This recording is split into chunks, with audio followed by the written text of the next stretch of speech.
안녕하세요. 저는 최근 이혼하고 돌싱이 된 남자입니다. 제가 이렇게 사연을 보내게 된 이유는 바로 저와 이혼한 여자 때문입니다.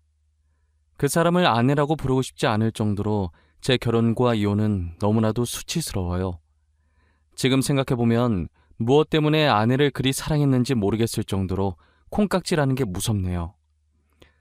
저는 사랑하는 사람과 행복한 가정을 이루고 싶었을 뿐이었는데 그게 너무 큰 바람이었나 봐요. 이 이야기를 정말 쪽팔려서 주변 사람들한테 털어놓을 수가 없어서 이렇게 익명으로 사연을 보내봅니다. 저는 1년 전에 의사인 아내와 결혼을 했었어요. 제가 아내를 데리고 처음 결혼 허락받으러 갔을 때 저희 부모님의 반대가 너무 심했었어요. 이 말을 들은 여러분들은 저희 부모님의 눈이 너무 높다고 의사 며느리면 좋아해야 하는 것 아니냐고 얼마나 더 대단한 며느리를 데리고 와야 허락을 해주나 싶으시죠? 저희 집은 사업하는 집안인데 규모가 꽤나 큰 편이에요. 저희가 사업을 하는 집안이다 보니 저희 부모님은 제가 같은 업계 사람이랑 결혼하길 바라셨죠. 아무래도 같은 사업가로서 서로의 일에 이해도 잘해줄 것이고 필요할 때 도움도 받을 수 있잖아요. 사업을 하면서 비슷한 사람끼리 서로 상보상조하는 것이 좋으니까요. 저는 그래도 아내 직업이 평범한 것도 아니고 의사니까 부모님께서 허락을 해주시지 않을까 했어요. 단호하게 반대를 하시니 저도 놀랐지만 아내도 만만치 않게 놀라했어요. 왜냐면 아내도 자신의 직업이 어디에 꼴리지 않을 직업이라는 걸 알았으니까요. 단칼에 안 된다고 하시니 아내 입장에선 당황스러울 수밖에 없죠. 결혼은 반대했지만 연애하는 건 자유고 아직 저희가 젊으니 그것까진 반대하지 않겠다고 하시더라고요. 그래서 저희는 헤어지지 않고 계속 연애를 해왔어요. 언젠가는 저희 부모님의 마음이 돌아서리라 굳게 믿고 있었거든요. 하지만 마음을 돌릴 기미가 보이지 않았고 아내와의 결혼 이야기를 꺼내려고 하면 부모님은 아무 말도 하지 못하게 저를 째려보셨어요. 저는 부모님의 기에 눌려서 결혼의 기억자도 못 꺼내고 입을 닫아야 했어요. 부모님은 연애는 연애고 결혼은 결혼이라며 선자리에 나가라고 하시는 거예요. 저는 이야기가 갑자기 왜 그리로 빠지냐고 했더니 슬슬 결혼할 나이 아니냐고 잔말 말고 부모님이 잡아놓은 선자리에 나가라고 하시더라고요. 이건 정말 아닌 것 같다고 선자리에 나가지 않겠다고 하고 집을 나왔어요. 저는 아내에게 비밀을 만들고 싶지 않아서 사실대로 이야기했어요. 아내는 제 말에 허공을 보며 골똘히 무언가를 생각하는 듯 하더니 이내 제 눈을 똑바로 쳐다보는 거예요. 오빠, 우리 그렇게 하자. 어머님, 아버님께서 계속 우리 결혼을 반대하시잖아. 그럼 우리도 두 분이 우리 결혼 반대 못하시게 만들어버리자. 어때? 우리 부모님이 반대 못하게 만들자고? 어떻게 하려고? 생각해놓은 방법 있어? 당연히 있지. 나한테 아주 좋은 생각이 있어. 우리 사고 치자. 사고 치자고. 모르겠다는 눈빛 보내지 마. 무슨 말인지 이해했잖아. 애기 가지자고. 뭐, 아기를 가지자고? 너 진지하게 생각한 거 맞아? 충동적으로 막 뱉는 말이 아니고? 아니, 무슨 결혼 허락 받겠다고 아기를 가져. 너 아기 가지면 일 쉬어야 돼. 그건 내가 알아서 할게. 그리고 나 충동적으로 막 뱉은 말 아니고 엄청 진지해. 내가 빈말하는 거 봤어? 아이 가지면 오빠네 부모님도 어쩌지 못할 거야. 안 그래? 아내는 저희 부모님한테 허락받으려면 그 방법밖에 없다면서 아이를 가지자고 하는 거예요. 이미 가진 아이를 어쩌겠냐면서 만약 지우라고 하면 자신이 원한 가지고 애 지우라고 했다고 소문내서 기업 이미지 망칠 수도 있다는 생각에 무조건 허락하신다고 장담하더라고요. 저는 아내의 말도 일리가 있다고 생각했고 당장 실행에 옮기기로 했어요. 그렇게 3개월 정도 지나고 아내가 정말 임신을 하게 된 거예요. 3주 차라고 초음파 사진을 내미는데 진짜 제가 아빠가 된 게 맞는지 믿기지가 않더라고요. 조그맣게 콩처럼 찍혀있는 게 제 아이라는 사실에 감회가 새로웠어요. 저는 당장 아내에게 결혼을 허락받으러 가자고 했어요. 일단 무작정 저희 집으로 오긴 했는데 막상 문을 열려고 하니 긴장되더라고요. 떨리는 손을 손잡이에 올려놓은 상태로 몇 번이나 심호흡을 했어요. 아내는 제 손 위에 자신의 손을 올리더니 저를 향해 고개를 한번 끄덕이더라고요. 저도 아내 따라 고개를 끄덕이고 아내와 같이 문을 열었어요. 문 열리는 소리에 부모님이 저희 쪽으로 쳐다보셨고 아내와 함께 온 모습을 보고 눈을 찌푸리더라고요. 여자친구는 뭐하러 데리고 온 거냐? 또 결혼 허락해달라는 쓰잘데기 없는 말 하러 온 거냐? 아가씨께는 너무 미안하지만 우리 아들 이번에 선보러 갈 거예요. 알고는 있어야 하지 않나 싶어서. 알고 있습니다. 안 그래도 아까 오빠한테 이야기 다 들었어요. 그런데 어머님, 아버님, 저희 오빠 그 선자리 못 나가요. 곧 아빠 될 사람인데 선자리에 나가면 곤란하죠. 아빠가 된다니 그게 무슨... 설마 너... 아니다. 아가씨가 말해볼래요? 내가 생각하는 그게 맞나요? 임신이라도 했다는 말이에요? 네, 아버님. 저 오빠 아이 가졌어요. 3주 차래요. 못 믿으실까봐 여기 초음파 사진도 가지고 왔어요. 진짜인지 가짜인지는 거기에 찍힌 산부인과에 연락해보시면 바로 알 수 있으실 거예요. 아내는 당당하게 초음파 사진을 내밀었고 아버지는 당황한 표정으로 사진을 받아드셨어요. 그리고 임신이라는 말에 놀라서 주방에 계시던 어머니가 국자를 든 채로 거실까지 나오셨더라고요. 아버지는 아내의 말 따라 휴대전화를 들어서 산부인과에 전화를 해서 확인했어요. 산부인과 측에서 맞다고 했는지 전화를 끊고 아무 말 없이 사진만 빤히 보시더라고요. 저 아내는 괜히 긴장돼서 옴짝달싹도 못한 채 마른 침만 삼켰어요. 1분간의 숨막히는 정적이 이어지더니 이내 아버지는 활짝 웃으시더라고요. 아버지가 웃는 동시에 어머니도 웃으시는데 이게 무슨 상황인가 싶어 저와 아내는 아무런 제스처도 취하지 못하고 눈만 꿈뻑꿈뻑거리고 있었어요. 이야, 이게 정말 내 손주란 말이야? 이렇게 조그만 것이 아들인지 딸인지는 아직 모르는 거지. 언제쯤 알 수 있다니? 개인적으로 딸이었으면 아는구나. 나는 외동아들밖에 없어서 딸이 너무 궁금해. 아마 3주 정도 더 지나야 성별할 수 있을 거예요. 누굴 닮았으려나? 인물은 솔직히 며느라이가 더 나은데 말이에요. 솔직히 우리 아들은 너무 평범하잖아. 그 반응들은 뭐예요? 좋아하는 것 같긴 한데 그래서 저 선 나가요? 애 아빠 될 사람이 선자리를 왜 나가? 출산 힘든 건데 네가 며느리 옆에서 보필해야지. 네 엄마도 너 낳을 때 엄청 고생했어. 네가 애 낳을 때까지 잘해줘. 집안일도 하고. 그래, 맞아. 임신했을 때 잘못하잖아? 그거 진짜 평생 기억 남는다. 난 아직도 네 아빠가 사과 안 사온 게 그렇게 화가 난다니까. 사과만 보면 그 생각나서 으깨버리고 싶어. 저희 예상과 달리 아내가 임신을 했다고 하자 부모님께서 엄청 좋아하셨어요. 불과 몇 분 전까지만 해도 결혼 안 된다고 반대했던 분들이 많나 싶을 정도였어요.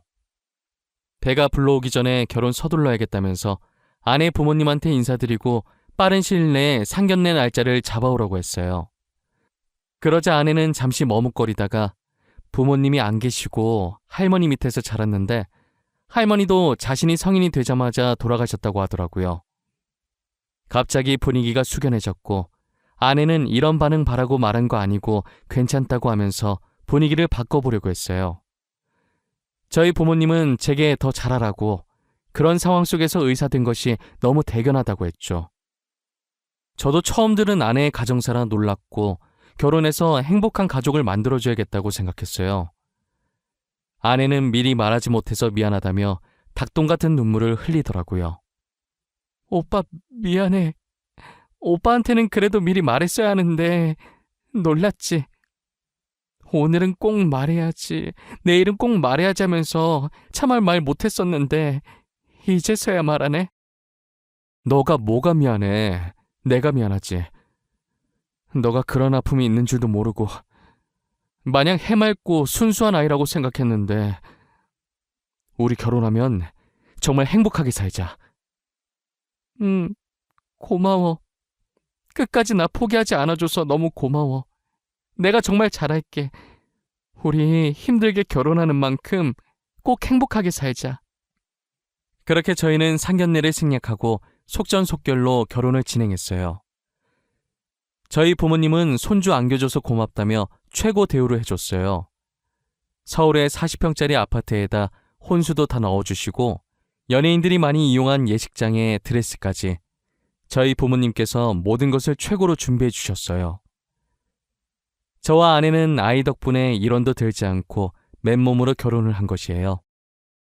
아내는 보잘것없는 자신이 감히 이런 것들을 누려도 되냐며 눈치를 봤지만 저는 충분히 누려도 된다고 눈치 보지 말고 누릴 수 있을 때 마음껏 누리라고 했어요. 제 말에도 눈치를 보다가 아내 친구들이 부럽다면서 말 거니까 조금씩 어깨를 피기 시작하더라고요. 저희는 많은 사람들의 부러움 속에서 성공리 결혼을 마쳤어요. 신혼여행은 외국으로 가고 싶었는데 시국이 시국이니만큼 외국으로 가진 못했고 우리나라에도 외국 느낌 나는 곳이 있다고 하길래 거기서 신혼여행을 즐겼어요. 신혼여행을 마치고 신혼집으로 가보니 엄청 이쁘게 꾸며져 있더라고요. 안방도 되게 깔끔하고 옷장에는 새 옷들로 가득 차 있었고 아이방도 알록달록 예쁘게 꾸며져 있었는데 남자인지 여자인지 몰라서 그런지 옷장에 아이 옷은 아직 하나도 없더라고요. 아내는 예쁘게 꾸며진 집을 보고 좋아서 어쩔 줄 몰라 했어요. 특히나 옷장에 걸려있는 옷들과 옆에 진열되어 있는 가방을 보고 정신을 못 차렸죠. 신혼여행 마치고 원래 살던 집에서 옷을 가지고 오려고 했는데 안 그래도 되겠다면서 어머니랑 자기랑 취향이 잘 맞는다며 너무 좋아했어요. 어머님, 여기 옷장에 있는 거 다 어머니가 골라주신 거예요? 다 너무 예쁘고 좋아요. 제가 이런 걸 받아도 되는지 모르겠어요. 되게 비싼 것 같은데. 이제 우리 집 사람 됐는데 좋은 옷만 입고 좋은 가방만 들고 다녀야지. 안 그래? 슬픈 현실이긴 하지만 사람들이 다 겉모습만으로 판단하잖니. 그러니 너도 이제 꾸미고 다녀. 감사합니다, 어머님. 다 달아 없어질 때까지 열심히 입고 열심히 들고 다닐게요. 아무것도 없는 저를 며느리로 받아주셔서 정말 감사합니다. 저희 잘 살게요, 어머님. 그래, 나야말로 우리 손주 안겨줘서 고맙구나. 애 낳을 때까지 우리 아들 실컷 부려먹어. 여왕 대접 받을 수 있는 건 그때뿐이다. 여행 갔다 오느라 피곤할 텐데 쉬어. 끊으마. 어머니는 아들인 저는 안중에도 없고 오직 며느리 걱정뿐이셨어요. 그래도 저는 전혀 서운해하지 않았고 오히려 보기 좋았어요. 처음엔 결혼 절대 안 된다고 반대했었지만 결국엔 이렇게 결혼도 하고 어머니와 아내가 잘 지내는 모습을 보니 이것이 행복이라는 걸 느꼈죠. 저는 신혼집에 발을 들인 순간부터 임신한 아내가 불편할까봐 집안일을 제가 도맡아 했어요. 임신 초기엔 절대 안정이라는 어머니의 말을 듣고 화장실 갈 때 말고는 제가 대신 움직였어요. 제가 예전에 요리학원에 다녔던 적이 있어서 그때 실력을 살려서 맛있는 것도 많이 만들어줬죠. 아내는 이런 것도 만들 줄 아냐며 놀라더니 맛있게 다 먹어주더라고요. 제가 만들어준 요리를 남김없이 잘 먹는 모습을 보니 얼마나 뿌듯한지 몰라요.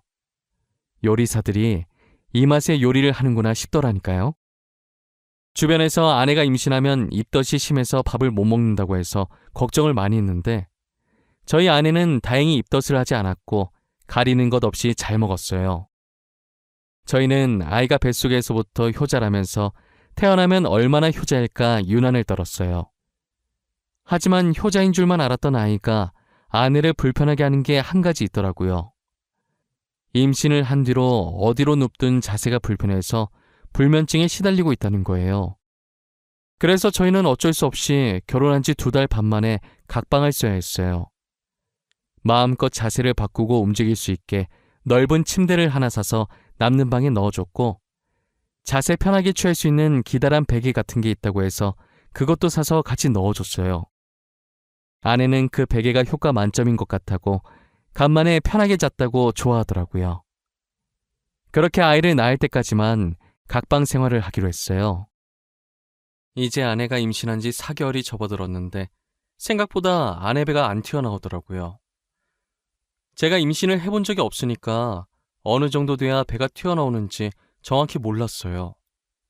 단순히 호기심에 아내한테 물어봤는데 아내가 살짝 당황해 하더라고요. 여보, 이번 주면 우리 아기 4개월째 되는 거 아닌가? 근데 당신 배는 그대로인 것 같네? 내가 임신을 안 해봤으니까 잘 모르지만 4개월째 되면 배가 튀어나오지 않아? 아, 튀어나오지. 근데 그건 애기 크는 속도에 따라 달라. 우리 애가 다른 애에 비해 체구가 작나 보다. 앞으로 다른 애들처럼 크게 잘 먹어줘야겠어. 그래? 근데 당신 최근에 되게 잘 먹었잖아. 아, 영양소 고루고루 잘 먹여야 하나? 우리가 너무 고기만 먹긴 했어. 야채도 좀 먹어야겠다. 임산부한테 좋은 음식 좀 알아볼게. 진짜 매번 고마워. 나 정말 남편 하나는 기가 막히게 잘 뒀다니까? 당신 같은 사람을 어디서 만나. 항상 고마워. 아니야, 나야 고맙지. 너 덕분에 내가 사람 됐잖아.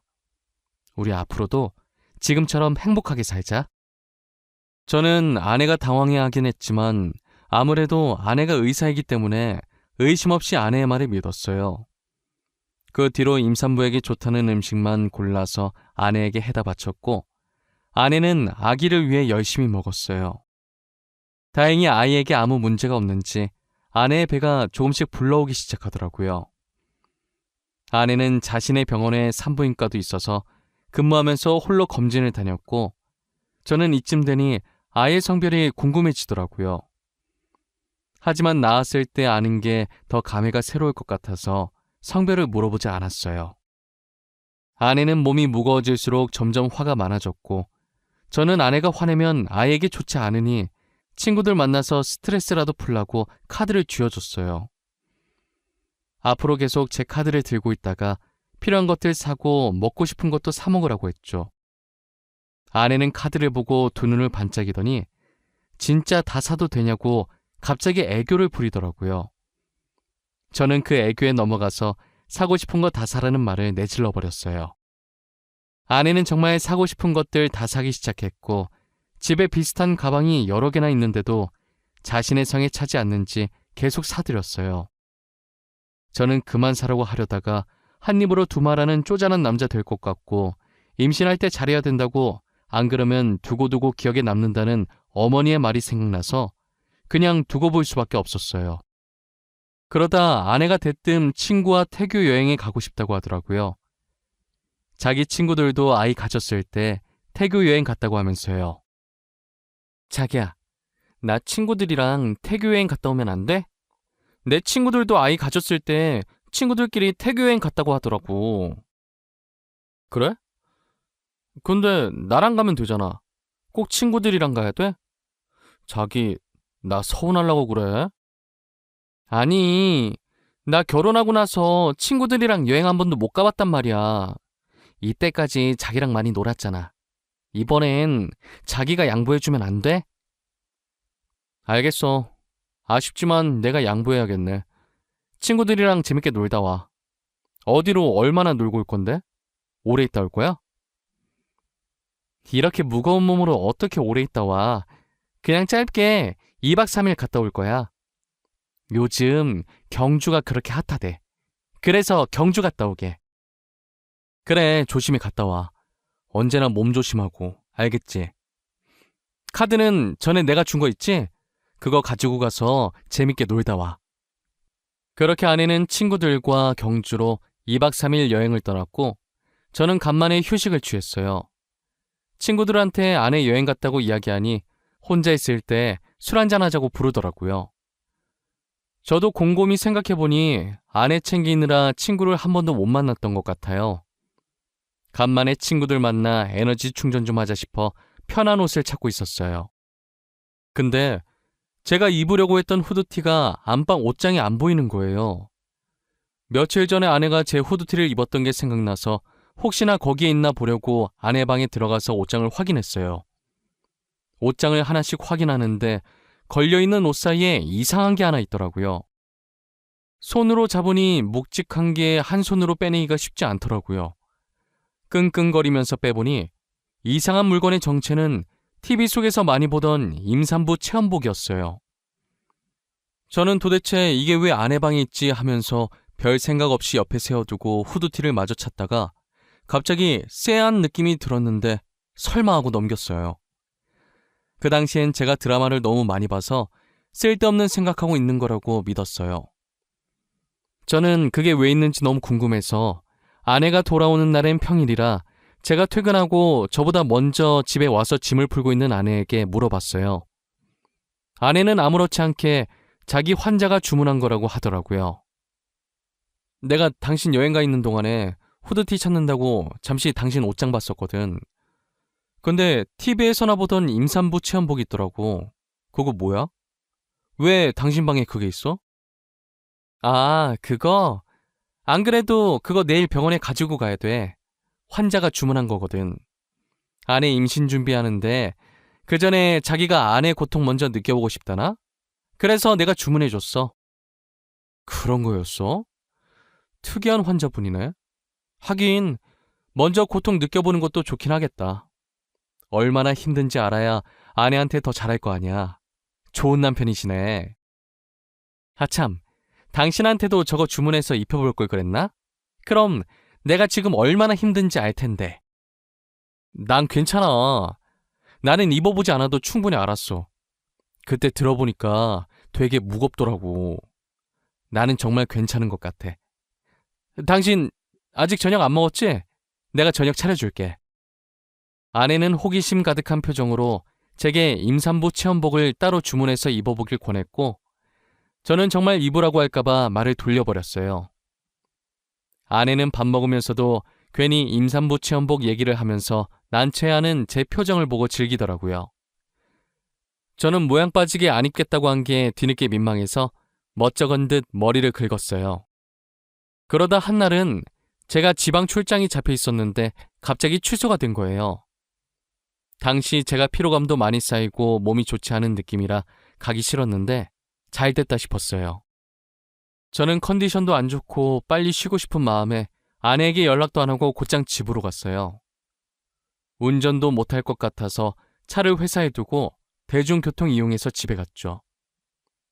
집으로 들어가니 아내의 목소리가 현관까지 들리더라고요. 거실에 가니 안 보이고 소리 들리는 쪽으로 발걸음을 옮겼어요. 아내는 제가 들어오는 소리도 못 들었는지 방에서 열심히 누군가와 신나게 통화하고 있더라고요. 천천히 걸어서 문 앞에 다다랐을 때 문틈 사이로 들려오는 아내의 목소리를 듣고 멈춰섰어요. 근데 너 이제 어떡할 거냐? 대충 유산했다고 하지 왜 이렇게 질질 끌었어? 아이 어디서 구하려고 그래? 나 사사나 나왔다고는 말 못해준다. 미리 말했어. 야, 친구 좋다는 게 뭐냐? 이번에도 나 좀 도와줘. 나 너가 도와준 덕분에 결혼한 거잖아. 나 그때 진짜 아버님이 전화할 줄은 꿈에도 몰랐다? 얼마나 간 쫄리던지. 너 저번에 임산부 체험복 들킬 뻔했다며. 진짜 웃겨. 야, 잠깐만. 너네 남편 출장 갔다고 했지?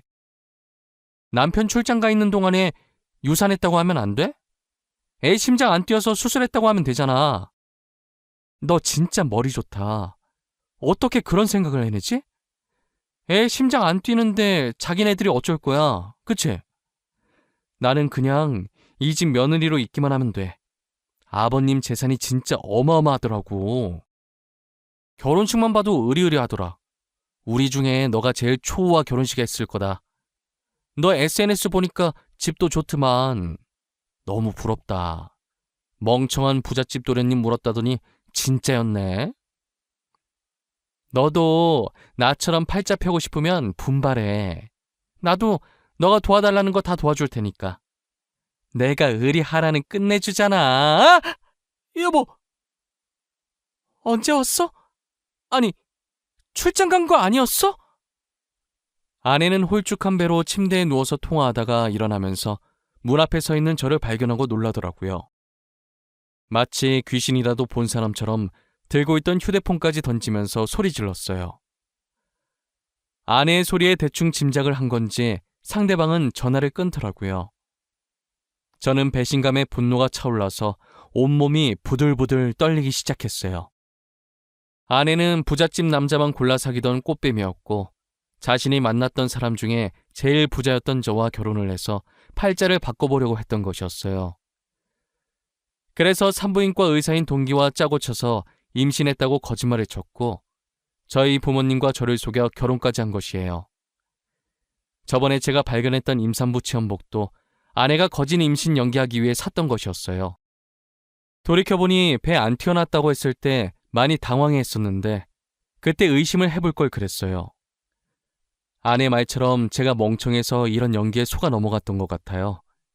아내는 자기 말 좀 들어보라며 제 바지가랑이를 붙잡았어요. 여보, 내 말 좀 들어봐. 나 당신 돈 보고 결혼한 거 맞는데 당신을 좋아했던 내 마음은 진심이야. 진짜야. 제발 믿어줘. 어?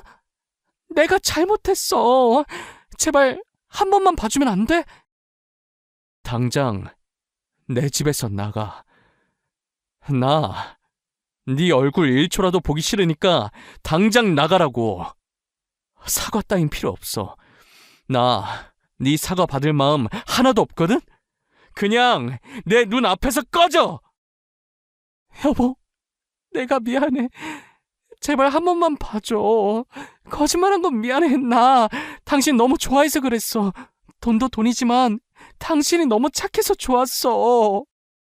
착해서 속이기 쉬우니까 좋았겠지. 나보고 멍청한 부잣집 도련님이라며. 진짜 내가 멍청하게 네 연기에 속아서 이 지경까지 온 거네. 더 말하기도 싫다. 당장 나가! 저는 바지가랑이를 잡고 있는 아내의 손을 뿌리쳤어요. 어차피 집안의 모든 물건은 제 돈 아니면 저희 아버지 돈이었기 때문에 휴대전화만 아내의 손에 쥐어주고 집 밖으로 내보냈어요. 아내는 미안하다고 한 번만 봐달라고 문 두드리면서 빌었지만 저는 용서해줄 마음이 없었어요. 저는 아내와의 이혼 소송을 위해 날이 밝는 대로 이혼 전문 변호사를 만났고 처음부터 녹음하진 못했지만 대충 중요한 말이 들어간 부분은 다 녹음된 걸 증거로 제출했어요. 법원은 당연히 저의 손을 들어주었고 아내는 제게 위자료를 줘야 했어요. 그리고 저는 아내가 의사 생활을 못하도록, 아니 사회에 발을 들이지 못하도록 하고 싶었어요. 그래서 아버지께 모든 걸 말씀드렸고 아버지는 인맥을 총동원해서 아내가 병원에 발을 들이지 못하도록 만들었어요. 의사협회에 돈을 노리고 임신했다고 거짓말치며 사기 결혼한 아내에 대한 청원글을 넣었고 저의 글이 삽시간에 퍼지면서 아내는 의사 생활은 물론 어디에도 발을 들이지 못하게 됐어요. 멍청한 부잣집 도련님 꼬셨을 때 이렇게까지 되리라는 생각은 전혀 못했었나 봐요. 세상엔 돈으로 안 되는 것이 아무것도 없는데 말이에요. 저는 아내가 병원이 아니라도 어디에 이력서를 넣든 못 들어가게 막을 생각이에요. 멍청하다고 비웃었던 사람에게 당하면 얼마나 비참할지 상상이 안 가네요. 저는 아내의 임신 조작을 도와준 친구도 찾아내서 병원에 발을 못 디디게 했고 그의 만행도 까발려 위조로 고소까지 넣었어요. 어차피 저는 이런 일이 있어도 꽃뱀한테 걸려서 불쌍하다는 얘기만 듣지 아내는 아마 평생 꼬리표가 남아 새 출발하긴 힘들 거예요. 그래도 저는 부잣집 도련님이라 그런지 이혼을 해도 저와 선을 보고 싶어하는 사람이 많더라고요. 역시 부모님들 말씀대로 비슷한 집안끼리 결혼을 할 걸 그랬나 봐요. 옛말에 어른들 말 들으면 자다가도 떡이 생긴다는 말이 있잖아요. 괜히 사랑에 눈 멀어서 부모님 말 안 듣다가 벌 받는 것 같은 느낌이에요. 지금은 부모님이 마음에 들어하는 조건의 여자를 소개받아 결혼을 전제로 만나고 있는 중이에요.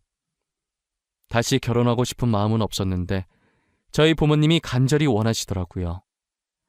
사실 저희 부모님이 평상시에도 아기를 되게 좋아하셨어요. 그래서 전 아내가 아이를 가졌을 때 되게 행복해하면서 출산일만 기대하고 있으셨거든요. 아이 가지고 장난친 전 아내를 두고두고 저주하겠다며 이를 갈고 계세요. 간이 얼마나 크면 감히 우리 집안을 속이냐고 하면서요. 아마 전 아내가 대한민국을 뜨지 않는 한 살아있는 동안에 끊임없이 저희 부모님께 시달릴 것 같네요. 저도 저희 부모님처럼 전 아내를 가만히 놔둘 생각은 전혀 없어요. 슬슬 제 이야기를 여기서 끝내보려고 합니다. 드라마에서 보던 일을 겪어보니 아직도 뒤통수가 얼얼하네요. 사랑했던 사람에게 배신을 당하니 사람이 정말 땅끝까지 절망에 빠지게 되더라고요.